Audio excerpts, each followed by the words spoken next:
ನಮಸ್ಕಾರ ವೀಕ್ಷಕರೇ, public power ನ್ಯೂಸ್ಗೆ ಸ್ವಾಗತ ಸುಸ್ವಾಗತ. ಚಿಕ್ಕೋಡಿ ಕರ್ನಾಟಕ ರಕ್ಷಣಾ ವೇದಿಕೆಯಿಂದ ಚಿಕ್ಕೋಡಿ ಕ್ಷೇತ್ರದ ಶಿಕ್ಷಣಾಧಿಕಾರಿಗಳಿಗೆ ಸಾಂಕೇತಿಕ ಬೃಹತ್ ಪ್ರತಿಭಟನೆ.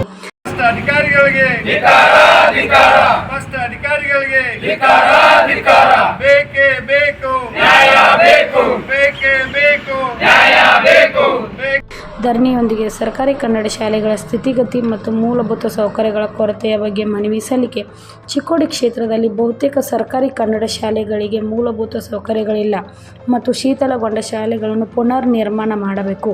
ಕರ್ನಾಟಕ ರಕ್ಷಣಾ ವೇದಿಕೆ ಚಿಕ್ಕೋಡಿ ತಾಲೂಕು ಅಧ್ಯಕ್ಷರಾಗಿ ಸಂಜೀವ್ ಬಡಿಗೇರ್ ಇವರ ನೇತೃತ್ವದಲ್ಲಿ ಬೃಹತ್ ಪ್ರಮಾಣದಲ್ಲಿ ಪ್ರತಿಭಟನೆ ಮಾಡಲಾಯಿತು. ಶಾಲೆಗಳು ಶೀತಲಗೊಂಡಿವೆ ಮತ್ತು ಕೇವಲ ಗೋಡೆ ಸೀಳಿವೆ, ಹಂಚುಗಳು ಹಾರಿ ಹೋಗಿವೆ, ಸುಣ್ಣ ಬಣ್ಣವಂತೂ ಗೋಡೆಗಳಲ್ಲಿ ಕಾಣಿಸುತ್ತಿಲ್ಲ. ಬಡ ಮಕ್ಕಳು ಆತಂಕದಲ್ಲಿ ಶಿಕ್ಷಣ ಪಡೆಯುತ್ತಿದ್ದಾರೆ. ಶಾಲೆಗಳ ಕಡೆಗೆ ಗಮನ ಹರಿಸಲು ಮೇಲಾಧಿಕಾರಿಗಳಿಗೆ, ಶಾಸಕರಿಗೆ ಪುರ್ಸೊತ್ತು ಇಲ್ಲದ ಹಾಗೆ ಕಂಡುಬರುತ್ತಲಿದೆ ಎಂದು ಮನವಿಯಲ್ಲಿ ಉಲ್ಲೇಖಿಸಿದ್ದಾರೆ.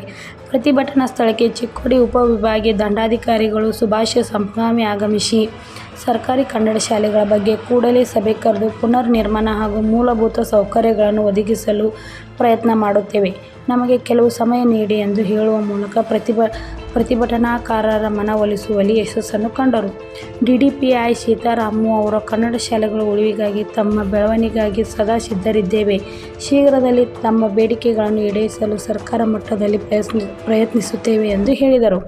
ಕರವೇ ಅಧ್ಯಕ್ಷ ಸಂಜೀವ್ ಬಡಿಗೇರ್ ಮಾತನಾಡಿ, ಶಿಕ್ಷಕರನ್ನು ಕೇವಲ ಶಿಕ್ಷಣಕ್ಕೆ ಮೀಸಲಾಗಿಡಬೇಕು. ಶಾಲೆಯ ಸ್ವಚ್ಛತೆಗಾಗಿ ಹಾಗೂ ಶಾಲೆಯ ಸಾಮಗ್ರಿ, ಆಸ್ತಿ ರಕ್ಷಣೆಗಾಗಿ ಪ್ರತ್ಯೇಕ ಸಿಬ್ಬಂದಿಗಳನ್ನು ನೇಮಕ ಮಾಡಬೇಕು. ಶಿಕ್ಷಣ ವ್ಯವಸ್ಥೆಯಲ್ಲಿ ಸಂಪೂರ್ಣ ಬದಲಾವಣೆಯಾಗಬೇಕು. ಕನ್ನಡ ಶಾಲೆಗಳ ಅಭಿವೃದ್ಧಿ ಆಗಬೇಕು. ಚಿಕ್ಕೋಡಿ ಕ್ಷೇತ್ರ ಶಿಕ್ಷಣಾಧಿಕಾರಿಗಳು ಪ್ರಭಾರಿಯಾಗಿ ಕೆಲಸ ಮಾಡುತ್ತಿದ್ದು, ಅವರಿಗೆ ಶಾಲೆಗಳ ಕಡೆಗೆ ಗಮನ ಹರಿಸಲು ಆಗದೆ ಕೆಲಸ ಒತ್ತಡದಲ್ಲಿ ವಿಫಲರಾಗಿದ್ದಾರೆ. ಅವರನ್ನು ಬದಲಾಯಿಸಿ ಕಾಯಮಾಗಿ ಹೊಸ ಶಿಕ್ಷಕರ ಅಧಿಕಾರಿಗಳನ್ನು ಕೂಡಲೇ ನೇಮಕ ಮಾಡಬೇಕೆಂದು ಹೇಳಿದರು. ಇದಕ್ಕೆ ತಪ್ಪಿದಲ್ಲಿ ರಾಜ್ಯಾದ್ಯಂತ ಉಗ್ರ ಹೋರಾಟ ಮಾಡಲಾಗುವುದು ಎಂದು ಬೃಹತ್ ಪ್ರತಿಭಟನೆ ಮೂಲಕ ಎಚ್ಚರಿಕೆ ನೀಡಿದರು. ಇದೇ ಸಂದರ್ಭದಲ್ಲಿ ಮಾತನಾಡಿದ ಸಮಾಜ ಸೇವಕರು ಚಂದ್ರಕಾಂತ್ ಹುಕ್ಕೇರಿ, ಕರ್ನಾಟಕ ರಕ್ಷಣಾ ವೇದಿಕೆ ಚಿಕ್ಕೋಡಿ ತಾಲೂಕು ಅಧ್ಯಕ್ಷರಾದ ಸಂಜೀವ್ ಬಡಿಗೇರ್ ಅವರು ಸತತವಾಗಿ ಸಮಾಜದ ಒಳಿತಿಗಾಗಿ ಹೋರಾಟ ಮಾಡುತ್ತಿದ್ದಾರೆ. ಪ್ರತಿಯೊಂದು ಶಾಲೆಗೂ ಸಿಸಿ ಕ್ಯಾಮೆರಾಗಳನ್ನು ಅಳವಡಿಸಬೇಕು ಮತ್ತು ತಡೆಗೋಡೆ ಗೇಟ್ಗಳನ್ನು ಅಳವಡಿಸಬೇಕು. ಜೊತೆಗೆ ಸರ್ಕಾರಿ ಶಾಲೆಗಳ ಉಳಿವಿನ ಬಗ್ಗೆ ತಮಗೆ ಮೇಲಾಧಿಕಾರಿಗಳಿಗೆ, ಶಾಸಕರಿಗೆ ಎಳ್ಳಷ್ಟು ಕಾಳಜಿ ಇರುವುದಿಲ್ಲ ಎಂಬುದು ಮೇಲ್ನೋಟಕ್ಕೆ ಸ್ಪಷ್ಟವಾಗಿ ಕಂಡುಬರುತ್ತಿದೆ ಎಂದು ತೀವ್ರವಾಗಿ ಆಕ್ರೋಶ ವ್ಯಕ್ತಪಡಿಸಿದರು.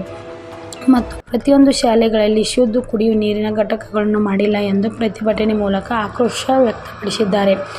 ಎಲ್ಲ ಸಿಂತ್ಲಿಗೋಡೆ ಶಾಲೆಗಳ ಕಟ್ಟಡ ಪುನರ್ ನಿರ್ಮಾಣ ಆಗಗೊಳಿಸಬೇಕು ಮತ್ತು ಮೂಲಭೂತ ಸೌಕರ್ಯಗಳನ್ನು ಒದಗಿಸಬೇಕು ಎಂದು ಹೇಳಿದರು.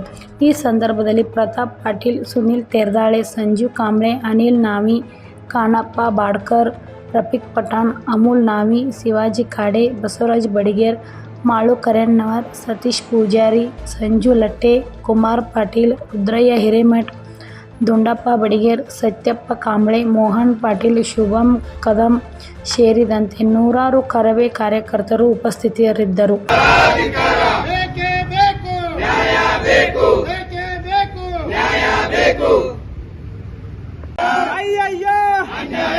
ಸರ್ಕಾರಕ್ಕೆ